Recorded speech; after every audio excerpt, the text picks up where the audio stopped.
America, 1920. The echoes of war had finally faded across the Atlantic. The trenches of Europe were quiet, but the streets of America were just beginning to boil. It was a year of transformation, of smoke-filled factories rising into steel skies, of Model T Fords rattling down cobblestone alleys, and of jazz spilling from smoky clubs in New Orleans all the way up to Harlem. America stood on the edge of a new era, one of wealth, excess, and freedom. The Roaring Twenties promised liberation. Flappers danced in sequins, telephones connected homes like never before, and the stock market soared. But beneath the glittering surface of this golden age, something far more sinister took root. In dimly lit back rooms, whispered deals were made over whiskey and cigars. Gangsters, once petty thieves lurking in alleyways, began to see opportunity where others saw chaos. And at the heart of that chaos, a single piece of legislation that would change everything.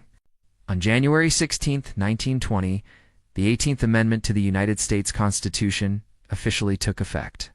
Alcohol, America's favorite vice, was now illegal. Politicians hailed it as a moral crusade, a noble effort by temperance advocates to purify society. Churches rang their bells, mothers cheered. But behind closed doors, bootleggers grinned, because what they knew, and what Washington refused to understand, was that banning alcohol didn't stop people from wanting it. If anything, it made them want it more. Prohibition wasn't just a law. It was an invitation. An open door to corruption, violence, and empire building under the cover of darkness. And the men who walked through that door, they came not from boardrooms or country estates. They came from the slums of Sicily, Naples, Calabria, hungry, hardened, and ready to build a kingdom out of chaos. The Empire of Shadows. These weren't your average thugs. They were immigrants, many from Sicily, Naples, and Calabria, who came to America with nothing but hunger in their bellies and fire in their souls. They arrived speaking broken English, dressed in threadbare coats, and carrying dreams too big for the steerage decks of immigrant ships.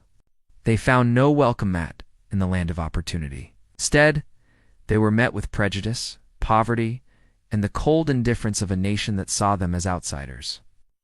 But in the shadows of the cities, in the tenements of Brooklyn, the docks of Chicago, the alleys of Little Italy, they carved out a life for themselves.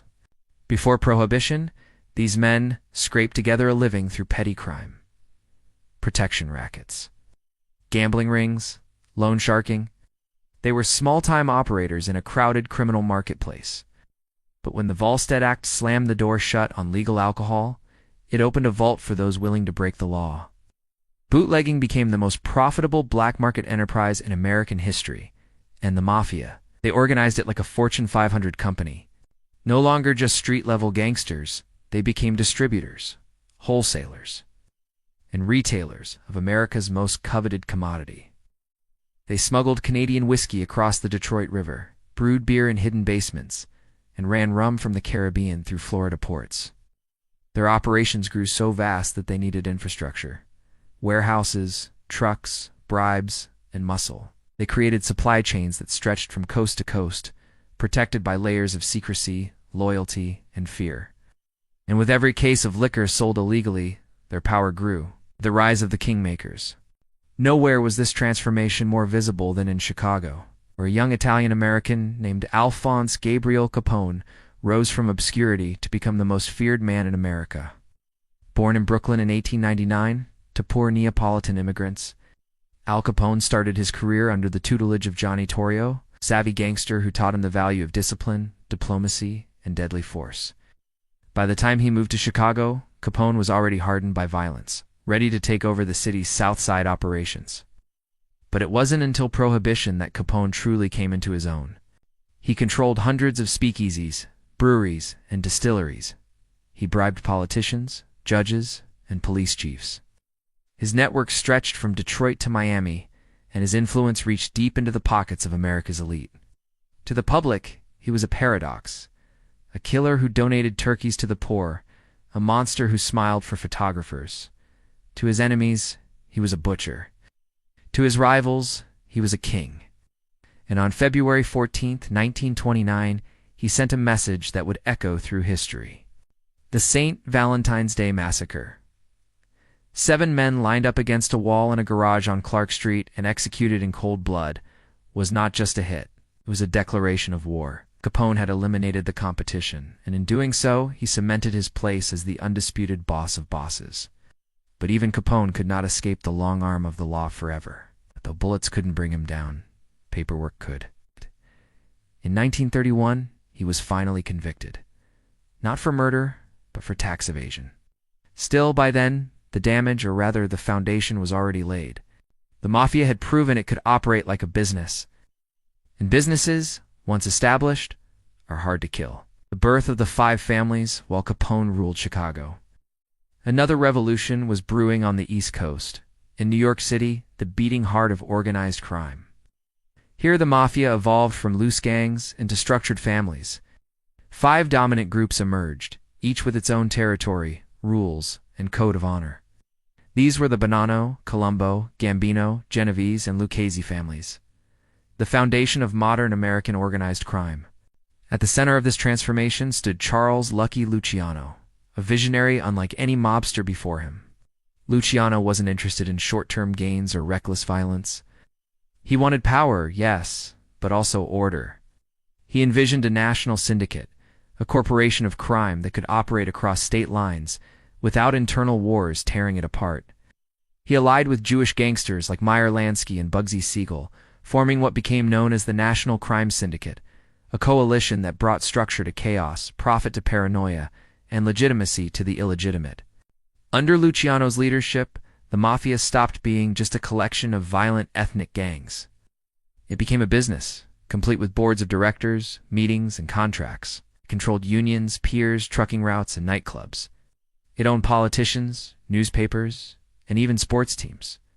It wasn't just crime anymore, it was infrastructure. And at the heart of it all was a word spoken only in whispers, the sacred code of silence. Luciano understood that loyalty and secrecy were the Mafia's greatest weapons. Betrayal meant death. Silence meant survival. And yet, even within this tightly controlled world, power struggles were inevitable. The Castellamarese War of 1929-1931 was one such battle, a brutal conflict between 2 factions vying for control of New York's underworld. At its center were Joe Masseria and Salvatore Maranzano, both claiming to be the Capo di Tutti Capi, the boss of all bosses. It ended with the assassination of both men, orchestrated by Lucky Luciano himself. With their deaths, Luciano reshaped the Mafia into a council-based system, the Commission, ensuring that future disputes would be settled around a table rather than in the streets.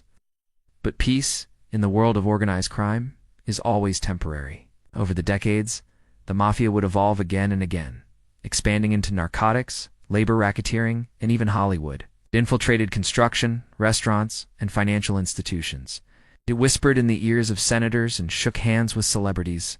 And all the while, it remained invisible, wrapped in layers of secrecy, loyalty, and fear. The language of violence, violence became the currency of power. Assassinations were not random acts of rage. They were calculated messages. Betrayal meant death. Disrespect meant war. Every hit was a lesson. Every execution, a warning. The Mafia spoke in blood, and those who ignored its language rarely lived to regret it. In Chicago, Capone's war with the North Side Irish gang led by George Bugs Moran culminated in the infamous St. Valentine's Day Massacre, a chilling display of precision and brutality that shocked the nation. In New York, the Castellamarese War turned neighborhoods into battlegrounds. Entire blocks were locked down as rival crews fought for dominance. Bodies were found in rivers and garbage dumps, in abandoned lots, often with signs of torture. Yet, despite the carnage, the public fascination only grew. Newspapers covered mob hits like sporting events. Gossip columns debated who betrayed whom. Some saw the Mafia as villains, others as anti-heroes, enforcing order where the government failed. Speakeasies continued to thrive, run by men who answered to no law but their own. Politicians looked the other way in exchange for campaign donations. Police officers pocketed envelopes stuffed with cash. Judges signed rulings in return for favors. Corruption spread like wildfire, and the flames were fueled by alcohol. Aftermath. When Prohibition ended but the empire stayed by 1933, Prohibition was repealed with the passage of the 21st Amendment. Americans could legally drink again. But the damage, or perhaps the opportunity, had already been done. The Mafia was no longer just a group of bootleggers. It had become a permanent fixture in the American underworld. Bootlegging had been the training ground. Now came the real empire. Gambling dens flourished in places like Las Vegas and Havana. Drug trafficking grew with the influx of opium from Asia and heroin from Europe. Labor unions were infiltrated, extorted, and controlled, and the FBI? For decades it refused to believe the Mafia even existed. J. Edgar Hoover denied its presence in America until well into the 1950s. Meanwhile, the five families continued to grow richer, more powerful, and more elusive. Even after the infamous Appalachian meeting in 1957, where dozens of mobsters were caught red-handed, the Mafia adapted, learned, and survived. Trials followed. Informants came forward. Laws were passed. But the roots of the Mafia had gone too deep. Legacy in the shadows today, the Mafia may not rule the streets like it once did, but its legacy remains. In movies, books, and documentaries, its myths live on. Names like Capone, Luciano, Gotti, and Gambino are still whispered with equal parts awe and dread. Its fingerprints can still be found in politics, entertainment, and finance. Its language continues to shield secrets from the light. Prohibition was meant to save America from itself. Instead, it created monsters. Monsters who thrived in the dark, who fed off chaos, and who built empires on the bones of laws designed to destroy them. And in the end, they didn't just survive Prohibition. They rose from it, and they never looked back.